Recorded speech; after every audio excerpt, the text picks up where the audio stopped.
Welcome to the Tech Egg. Don't get scrambled. Enjoy the video. You start by preparing hardware and confirming power. Charge the Xbox controller above 50% or connect it with a USB-C cable so pairing won't drop.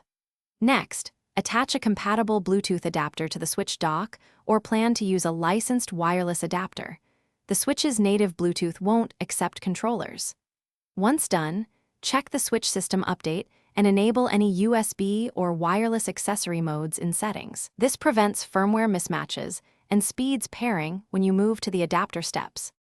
Now you pair using the adapter. This is the crucial middle stage. With the Switch in TV mode and the adapter plugged into the dock's USB, press the adapter's pairing button so it enters Discovery.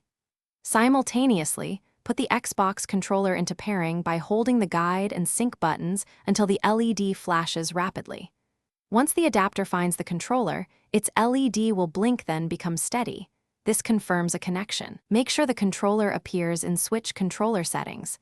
Calibrate button mapping if needed to match Switch inputs. Finish by validating controls and offering one troubleshooting tip.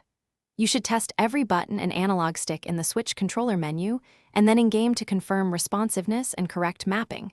Remap within games if a button order differs. If you see lag or drops, move the adapter closer, clear other Bluetooth devices, and repair both ends. As a single key tip, update adapter and controller firmware before extensive play if problems persist. Switch to wired USB mode temporarily to isolate wireless issues and continue playing without interruption.